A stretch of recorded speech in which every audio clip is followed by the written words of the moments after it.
ज्योतिषीय वास्तु समाधान के चैनल पर आपका स्वागत है। शीतकालीन रबी फसल सीजन 2025-26 का शुभ फल कैसा रहेगा सियाड़ू जमाना 2025 और 26 के अंदर। ये सियाड़ू फसल किसान भाइयों के लिए और कृषि कर्म करने वाले सभी बंधुओं के लिए मौसम का शुभ फल, ग्रहों का प्रभाव और क्या प्रभाव रहेंगे, मावठा, बरसात और कौन से फसलों के अंदर कैसी पैदावार रहेगी, इसका दिग्दर्शन, ये समय क्या फल देने वाला है संक्रांति के अनुसार, ग्रहों के अनुसार, और क्या कहते हैं शास्त्रीय संहिताओं के फल और शास्त्रों के अंदर लिखे हुए भविष्य फल का योग। शस्य धान्य के श्रीपति बुध चंद्र अधिवर्ष, हरित श्वेत क्रांति संबल कृषि संपदा हर्ष, कृषि संपदा देश की भूमि भारत दक्ष, हरित कृषि संपदा रवि सीजन चंद्रदेव के पक्ष। ये वर्ष 2025 से खरीफ सीजन के अधिपति बुधदेव बने थे और शीतकालीन रबी फसल और रबी सीजन के अधिपति चंद्रदेव बने हैं। जो चंद्र देवता औषधियों के दाता है, मन उत्साह और मनो इच्छा को पूर्ण करने वाले हैं। ये अब की बार इस सीजन के अधिपति बने हैं। शस्य धान्य नायक अभि चंद्र बुध अधिकार, हरित श्वेत क्रांति गति कर्म क्षेत्र प्रतिचार, मेघपति सूर्य देवता दशा अधिकारी संघ, कृषि खेत खलियान में उन्नत मानत संघ, उत्पादन नव योजना कृषि कर्म में विस्तार, रण प्रदान शासन गते नीति नव संसार। रस निरस के श्रीपति शुक्र बुध का कक्ष, द्रव्य तेल रस धान्य में मानस लाभ विपक्ष, फलदाता शनि देवता सुख सुभिक्ष गति मंद, उत्पादन में न्यूनता ऋतु सहित दुख द्वंद। ये समय क्या फल देने वाला है इस वर्ष 2025 में और 26 के अंदर। चंद्र देवता के अनुसार धान्य पंचादीप चंद्रस्त शशि फलम, चंद्र धान्याधीप जायते प्रजावर्धि प्रजायते, गोधूमा सर्वपासे भगो क्षीर तदा बाहु, शशिष बुधे तथा धान्य चंद्र तच्चे फलम, सजलाम वसुधाम सर्वा भय ना सुखी जनहा, शाणकादि धान्यानि सस्यान्धीपे, चंद्र धान्येश्वर धान्यम सुलभम जायते, दखिलम द्विज गोकुल वर्देश्वर राजानो मुदितस्तः। अर्थात प्राय खरीफ सीजन फसलों के स्वामी बुध देवता और शीतकालीन सीजन के स्वामी चंद्रमा बने हैं। जो फसलों के अधिपति चंद्रदेव के हस्तगत बना हुआ है। दशा अधिकारी संसद शयन में शस्य धान्य पद विभाग सौम्य संज्ञा के ग्रहों के अधिकार में बना है। रबी फसल के अधिपति चंद्रमा प्रचारक रहस्यम अमृत शशि चंद्रदेव के अधीन रहेगा। इसलिए ये सीजन फसल की पैदावार से ये सीजन तथा प्रजा के भाग्य में सुखद का संसार होगा। कृषि विकास तथा कृषि प्रसाधन उपकरण हेतु शासकीय सुविधा योगदान विशेषकर प्राप्त होने के आसार बन रहे हैं। राष्ट्रीय बैंक माध्यम से हरित श्वेत क्रांति विकास अभियान के अंतर्गत आर्थिक मद ऋण प्रदायगी तथा अदायगी सुविधा में विशेष अभिवृद्धि होगी। कृषि विश्वविद्यालय में नीति निदेशक नायकगण नवीनतम कृषि रचना प्रक्रिया विधि का सन्मार्ग प्रसारित करने में सक्षम रहेंगे। कृषि समुदाय में अभिनव कृषि प्रणाली ज्ञान विज्ञान विकास हेतु शासकीय कर्म शासकीय कृषि भवन मंत्रालय द्वारा प्रचार प्रसार का योगदान एवं समुत्पन्न फसल सुरक्षा के लिए उत्तम बीज कीटनाशक नवीनतम औषधि रासायनिक पदार्थ द्रव्य उपकरणों का वितरण चरितार्थ बनने का शुभ योग भी बनता नजर आ रहा है। और विशेषज्ञ नवीन अनुसंधान एवं लघुत्तम अल्प जल प्रक्रिया द्वारा बृहत्तम प्रतिफल फसल अभिवृद्धि हेतु दिशा निर्देश प्राप्त होंगे। जल सिंचित भूमि का विकास एवं युगानुकूल यांत्रिक उपकरण सुविधा बनते कृषि समाज में उत्साह संवर्धन भी बनेगा। यहाँ इस वीडियो के माध्यम से ग्रहों की गणित संहिताओं का फल एवं शास्त्रों के अंदर जो दिया गया फल सूत्र का कथन है, किसान भाई एवं बंधु जो अपने विवेक के अनुसार कृषि कर्म करें। यहाँ जो भी फलादेश दिया जा रहा है वो शास्त्रों के अनुसार संपूर्ण प्रदेश और क्षेत्र का दिया जा रहा है। खंड या कुछ क्षेत्रों के अंदर कुछ किलोमीटरों में या कहीं अलग अलग क्षेत्रवाद के अंदर भी इसका प्रभाव रहेगा और संपूर्ण संभाग का कई खंडों के अंदर भी विभाजन में भी इसका फलादेश रहेगा। जो अपने विवेक के अनुसार जैसे आप अपनी कृषि कर्म करते हैं उसके अनुसार अपनी विवेक को देख करके आप कृषि कर्म करें। यहाँ इसके अंदर जो भी फलादेश दिया जा रहा है उसका मानसून से और संहिताओं से ग्रहों से जो इसका आकलन होता है उसका गणित का विवेचन करके आपके सामने प्रस्तुत किया जा रहा है। आप अपने निजी क्षेत्रों को देखते हुए कृषि कर्म करें। इसी वीडियो के आगे आपको बताया जाएगा कौन सी फसल कैसी रहेगी, कौन सी पैदावार किस किस्म की रहेगी, पाला बरसात और मावठा का योग कब कब बनेगा, कौन सी तारीखों में बनेगा, इसके लिए आप बने रहें। यहाँ आपको सभी जानकारी से अवगत कराया जाएगा।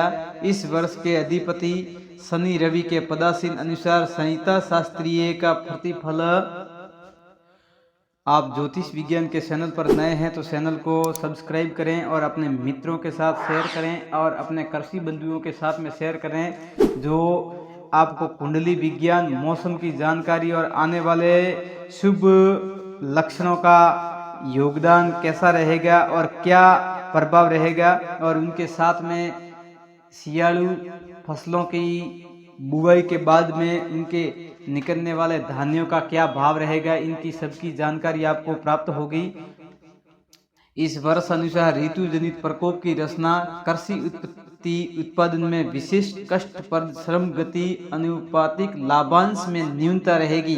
इस वर्ष शनि देव और रवि देव के पदासीन अनुसार शास्त्रों में जो ऋतु जनित प्रकोप का सामना भी करना पड़ेगा। कृषि उत्पादन में कुछ कष्ट और श्रम लगाने के बाद में भी लाभांश में कुछ न्यूनता रहेगी। राष्ट्रीय आर्थिक वित्त मुद्रा कोष संतुलन हेतु जनमानस पर टैक्स करों का प्रभाव अधिभार तथा कृषि तंत्र यातायात परिवहन विषय पर नवीन कर प्रणाली की रचना बनेगी। युवक युवती नवोदित वर्ग हेतु उद्योग कार्य व्यवसाय रोजगार समस्या विशेषकर गतिमान बनेंगे तथा यहाँ भूगर्जना तापमान परम वर्दी पर्यावरण प्रकोप आदि वायु वेग अधड़ आदि चक्रवात विस्फोटक प्रदूषण समुद्री तूफान तथा अग्निबात अग्निकांड का कुछ मिलाजुला संयोग और कुयोग दोनों रहेगा।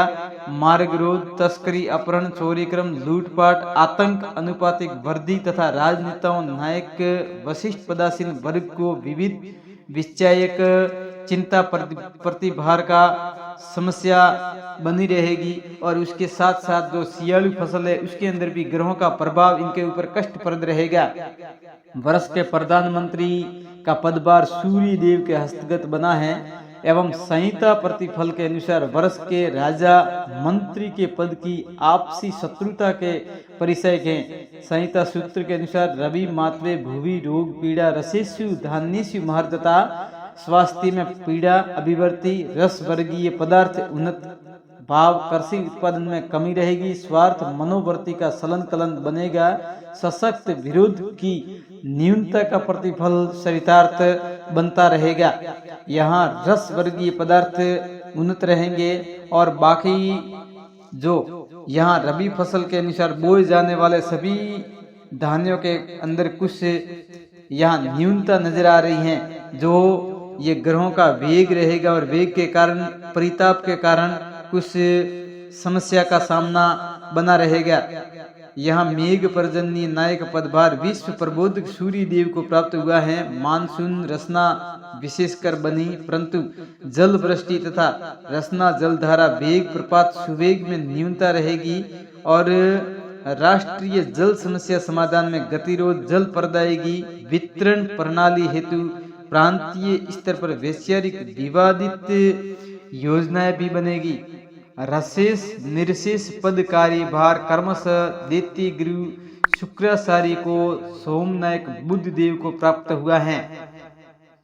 ये प्रतिफल विविध रस वर्गीय पदार्थ द्रव्य वस्तुओं का उत्पादन अनुकूल बनता रहेगा और यहाँ सुगंधित तेल दूध श्रृंगारित प्रसारित लोशन आदि का कार्य भी लाभद बनता रहेगा।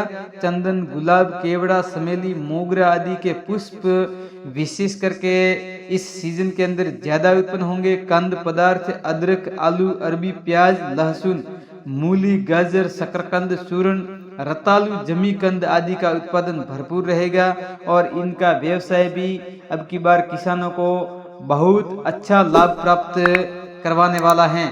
इस वर्ष के फलनायक रविच्युत शनिदेव के हस्तगत बना है, जो संहिताओं के शास्त्र के अनुसार शनि फल फला हिम बहे सूत्रानुगत पोद वृक्ष लता बेलादि में पुष्प विकास उद्भव होवे, परंतु हिम प्रपात तुषार विपुल वायु आदि वेग विशेष शीत लहरों से ऋतुजनिक विषमता निष्फलता विखंडना आदि बनते उत्पादन में न्यूनता बनी रहेगी।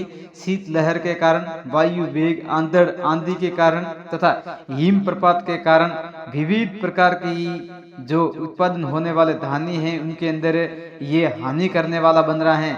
विविध फल फूल साग सब्जी व्यापार व्यवसाय मध्य भाव से तेजी गति क्रम में सहजता से बन पावे। यहाँ हर प्रकार की सब्जियां फल फूल रस आदि जो भी यहाँ धान्य पैदावार होगी वो अच्छी रहेगी और धनाध्यक्ष वित्त विभाग का कार्यभार भूमिसुत भौम देव के हस्तगत बना है, जो विश्वव्यापी अर्थतंत्र मुद्रा कोष में नवीन आचार संहिता नीति रीति व्यवहार का सूत्रपात तथा आर्थिक असंतुलन विषमता विवादा निवारण हेतु मुद्रा कोषालय बैंक आदि में भी कुछ अभिनव योजना आचरण संहिता का रचनार्थ बन रहा है और जनमानस मध्य आर्थिक स्थिति को लेकर आक्रोश तथा असंतोषजनक स्थिति का रहेगा। मेघपति रवि देवता दशा अधिकारी संघ कृषि खेत खलियान में उन्नत मानत संघ उत्पादन नव योजना कृषि पक्ष में विस्तार ऋण प्रदान शासन गति नीति नव संसार रस निरस के श्रीपति शुक्र बुध का कक्ष द्रव्य तेल रस धान्य में मानस लाभ विपक्ष फलदाता शनि देवता सुख सुभिक्ष मत गति मंद उत्पादन में न्यूनता ऋतु सहित दुख द्वंद। यहाँ इस श्लोक के अनुसार मेघों के अधिपति रवि देवता बने हैं और कृषि खेत खलियान में उन्नत मानवता बहुत हर्ष के साथ में खेती करेंगे। उत्पादन की नव योजना के साथ में कृषि पक्ष के अनुसार विस्तार होने का संकेत है और शासन शक्तियां सरकार के द्वारा ऋण प्रदान करने की जो गति नीतियां हैं उसमें भी लाभ प्राप्त होने वाला है और किसानों में अब की बार मदद का योग बहुत अच्छा बन रहा है, जो सुविधा अनुसार कृषि विकास के लिए समय समय पर सरकार के द्वारा जो दिए जा रहे हैं कुछ वो कृषि विस्तार को लेकर के कुछ नव चेतना का संचार करेंगे। रस और नीरस के अधिपति शुक्र देवता बने हैं। यहाँ तेल और द्रव्य वाले रसों के जो धान्य है उसमें उन्नति होगी और मानस को लाभ का पक्ष कुछ विपक्ष दिखता नजर आ रहा है। सियाड़ू फसल सीजन के अनुसार जो किसान भाई खेतों की बुआई करते हैं, खेतों के अंदर हल जोतने का कृषि क्रम की शुरुआत करते हैं, वो चित्रा नक्षत्र को टाल करके जो खेती करते हैं। अब की बार 2025 के अंदर चित्रा रवैया 10 तारीख को शुरू हो रहा है।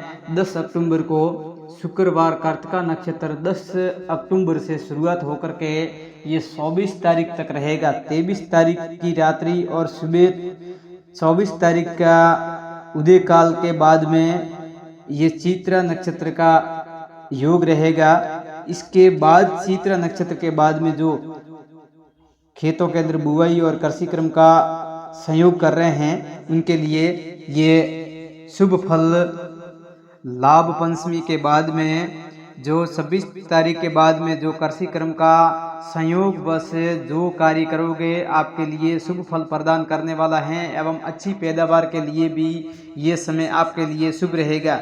यहाँ मगशिर मास के अंदर 5 गुरुवार कृष्ण पक्ष तिथि से होकर के वृद्धि हुई है, जो शुक्ल पक्ष में तिथि से हुई है। अमावस पूर्णिमा गुरुवार की, चंद्र दर्शन 30 मुहूर्ती शनिवार का, संक्रांति वार्षिक 30 मुहूर्ती की रविवार को है। यहाँ ये सूर्य बुध गुरु शुक्र ने भी राशि परिवर्तन किया है। बुध गुरु दोनों वक्री तथा बुध अस्त पश्चिम में और उदय पूर्व दिशा में। बुध मार्गी होने से फसलों के अंदर और कृषि क्रम के अंदर ये हर्ष का विषय रहेगा, क्योंकि बुध और चंद्रमा इस फसलों के जो कृषि क्रम का कार्य है उनके दोनों अधिपति बने हैं। रबी फसल के अधिपति चंद्रमा हैं एवं खरीफ फसलों के इस सीजन के अधिपति बुधदेव बने थे, लेकिन दोनों ही फसलों के अंदर रस का और बीजों का पौधारोपण दोनों के अधीन है। इसलिए ये उदय के अंदर मार्गी होने से किसानों के अंदर हर्ष का विषय रहेगा। और 5 गुरु होने से धान्य सस्ता और कुछ एकादशी शनिवार होने से अनावृष्टि उपद्रव का योग बन रहा है। 14 को चवाती नक्षत्र होने से वर्षा का अभाव, गुरुवार को अमावस होने से सदा वृष्टि सुभिक्ष कल्याणकारी का तथा दुखों का नाश करने वाला और आरोग्यता प्रदान करने वाला, प्रजा के अंदर उत्तम स्वास्थ्य का योग बना रहा है। विशाखा नक्षत्र और अमावस दुर्भिक्षकारी बन रही हैं। शुक्ल पक्ष पूर्णिमा का सय तथा कर्तिका नक्षत्र रोहिणी नक्षत्र होने से वस्तुओं के अंदर तेजी का योग रहेगा और सभी धान्यों के अंदर भी कुछ महंगाई का योग बनेगा। वार्षिक की संक्रांति होने से राजविग्रह, सर्दी में भी गर्मी का एहसास और मौसम से जनित शीतकालीन कुछ रोगों उत्पत्ति होने का भी कुछ योग बन रहा है। इसलिए इसमें थोड़ी सावधानी बरतनी भी आवश्यक है। पौष मास का प्रारंभ 5 दिसंबर से शुरू होकर के 3 जनवरी 2026 तक पौष मास का फल। इस पौष मास में 5 शुक्रवार और 5 शनिवार का योग बन रहा है। तिथि वृद्धि होने की जगह सय हुई है और अमावस्या शुक्रवार के दिन, चंद्र दर्शन 30 मुहूर्ती रविवार का, पूर्णिमा शनिवार की और संक्रांति धनु की संक्रांति 15 मुहूर्ती सोमवार को है। सूर्य मंगल बुध शुक्र ने राशि परिवर्तन किया है। शुक्र पूर्व में अस्त, बुध अस्त पूर्व में हुआ है। 5 शुक्र होने से प्रजा वृद्धि हो, 5 शनि महंगाई बढ़ाएंगे और कृष्ण पक्ष की प्रतिपदा रोहिणी होने से धान्य महंगे होंगे। देश की राजनीति में परिवर्तन होगा। कृष्ण पक्ष नवमी को शनिवार होने से अन्न आदि में समता बनी रहेगी। शुक्रवार को अमावस में उदित मेघों से जल भ्रंश, खेती की हानि और कृषि क्रम में कुछ ये हानि का योग बना रहे हैं। इसके अंदर रस वाली चीजें, जो फल फूल पौधे और साग सब्जी की जो भी खेती कर रहे हैं उनके लिए ये शुभ संकेत हैं। बाकी सभी थोड़ी नरमी रहेगी और सोरों का उपद्रव जैसा योग बना रहेगा। और ज्येष्ठा नक्षत्र अमावस दुर्भिक्षकारी जो आगे जो ये सियाळु फसल है इसके अंदर बोने वाली फसलों के अंदर कुछ पैदावार में कमी करता है और कुछ कमी के कारण, कुछ संक्राणु रोगों के कारण भी धान्य आदि की फसलों के अंदर असामान्य बीजों का कुछ उपद्रव होने के कारण भी ये थोड़ा नम्रता और कुछ विपरीत प्रभाव देने वाला रहेगा। पोष मास 5 भृगु बढ़ाए प्रजा का मान, संग 5 शनि अग्नि भय अंत जे ईशान, मंगलवारी पंचमी पोष बदी बरसाए, उत्तम वर्षा उपज अति धानी मंदा बिकाए। धनु राशि पर बना है 4 ग्रहों का योग, प्राकृतिक आपदाओं से दुखी रहे सब लोग। पोष बनी मास में 4-5 ग्रहों की साल, वर्षा अंत तक रहेगी, राजाओं में प्रजा बेहाल। यहाँ इस सीजन को देखते हुए इस सीजन और सरकार इन दोनों के कारण कुछ असमानता का योग रहेगा, जिसके कारण किसानों के अंदर हर्ष का विषय भी रहेगा। लेकिन कुछ सरकारी नीतियों के कारण यहाँ प्रजा असंतोषजनक और भय में जीवन व्यतीत करेगी। माघ मास का फल 4 जनवरी से 1 फरवरी 2026 तक 5 रविवार कृष्ण पक्ष तिथि का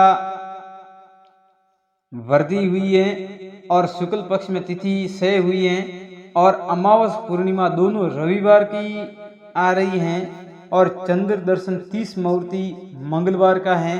संक्रांति जो मकर की संक्रांति आती है ये 30 मुहूर्ती बुधवार को मकर संक्रांति का उदय हो रहा है। सूर्य मंगल बुध शुक्र ने राशि परिवर्तन किया है। शुक्र पश्चिम दिशा में उदय हुआ है। इस मास में 5 रवि निष्ठ फलकारी हैं और अमावस को रविवार होने से प्रजा के अंदर संताप, अर्थ का नाश, कलेश, राज युद्ध की पीड़ा। अमावस को पूर्वाषाढ़ा नक्षत्र भी दुर्भिक्षकारी और कष्टों को देने वाला है और शुक्ल पक्ष प्रतिपदा को सोमवार सुभिक्षकारी तथा सुदी शुक्ल सप्तमी को रविवार घोर दुर्भिक्षकारी तथा प्रजा भयभीत राज विग्रह। शुक्ल अष्टमी कर्तका नक्षत्र से फसलों के अंदर जो कृषि कर्म कर रहे हैं उनके अंदर रौली या जीव पैदा होने के कारण पैदावार में कमी रहेगी। आगे श्रावण मास में वर्षा की कमी का ये संयोग बिठाता है और सुदी सौदस का क्षय महंगाई का इशारा कर रही हैं। बुधवार संक्रांति से रसकस घी आदि महंगे होंगे और प्रजा कुछ भय और वर्षा ऋतु में वर्षा का खेच रहेगी। ये माघ मास के अनुसार धन मकर में बना 4-5 ग्रहों का योग, प्राकृतिक आपदाओं से दुखी रहे सब लोग। हीन नक्षत्र अमावस अधिक तो तेजी का राज, क्रूरवार तेजी करें अमावस पूनम का राज। ये योग भी कुछ विपरीत प्रभाव देने वाला है। इस सीजन के अंदर यहाँ देखा जाए तो 40% शुभ का और 60% विपरीत प्रभाव देने वाला रहेगा। इस शुभ मास में फाल्गुन मास का शुभ फल 2 फरवरी से शुरू होकर के 3 मार्च 2026 तक का योग।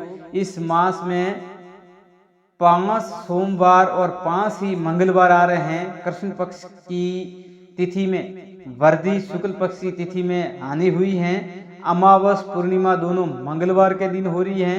जो चंद्र दर्शन 15 मुहूर्ती बुधवार की और संक्रांति कुंभ संक्रांति 30 मुहूर्ती गुरुवार के दिन उदय हो रही है। पूर्णिमा को चंद्र ग्रहण मंगलवार का है। ये चंद्र ग्रहण 2026 का प्रथम चंद्र ग्रहण होगा और सभी प्रजा के ऊपर और सभी देशवासियों के ऊपर इसका यम नियम सूत्र आदि सभी प्रकार से सर्वमान्य होंगे। पश्चिमी राजस्थान के अंदर कुछ जिलों के अंदर और कुछ संभाग के अंदर और गुजरात का आधा भाग के अंदर, बाड़मेर और जैसलमेर के अंदर ये ग्रहण नहीं दिखेगा और इनका प्रभाव भी यहाँ देखने को नहीं मिलेगा। मंगल अमावस फागुन की 500 कुंजवार, काल पड़े अति जोर का, दुख भोगे संसार। सूर्य, मंगल, बुध, शुक्र ने राशि परिवर्तन किया है। बुध उदय पश्चिम तथा बुध वक्री और अस्त पश्चिम में हुआ है। 5 मास सोम से धान्य सस्ता, भाव में समता बने। 5 मंगल से किसी गणमान्य व्यक्ति का अभाव करता है। कृष्ण पक्ष षष्ठी को शीतला से 3 मास सुभिक्ष हो। कुंभ राशि में सूर्य, बुध, शुक्र, राहु की युति से कहीं जगत में हाहाकार का योग बन रहा है। प्राकृतिक उत्पातों से हानि होगी और शतभिषा का बुध जल उत्पन्न पदार्थ और चौपाई आदि पीड़ित होंगे। शतभिषा का शुक्र खराब विक्रेता और कलाकारों को पीड़ा देने वाला है। कुंभ में बुध अस्त पुनः ठंडा वातावरण करेगा। मंगलवार चंद्र ग्रहण से प्रजा के लिए ये हानि का योग रहेगा। गुरुवार कुंभ संक्रांति होने से पीली वस्तुओं तथा लवण तेल तेज होंगे और अन्न की उत्पत्ति उत्तम होगी और प्रजा धार्मिक कार्यों के अंदर रुचि लेगी ज्यादा। सियाड़ू फसलों के अंदर ये संहिताओं के आधार पर, ग्रहों के गणनाओं के आधार पर और ग्रहों का भोग जो खेती के कृषि क्रम में बंधुओं के साथ में क्या योगदान देने वाला है, इसके लिए ये ग्रहों का आकलन था। जो इस सभी पूर्ण फलादेश का निष्कर्ष यही निकलता है कि ये सीजन मिली जुली रह सकती हैं और इसका पलड़ा 40% तक अच्छा, 20% तक ठीक ठीक माने और 40% कुयोग और 40% ही शुभ का बना हुआ है, लाभ का बना हुआ है। 20% है जो अपने निजी कर्म के आधार पर और अपने क्षेत्रों के आधार पर है, जो आपको इसका क्षेत्रवाद के अनुसार फल प्राप्त होगा।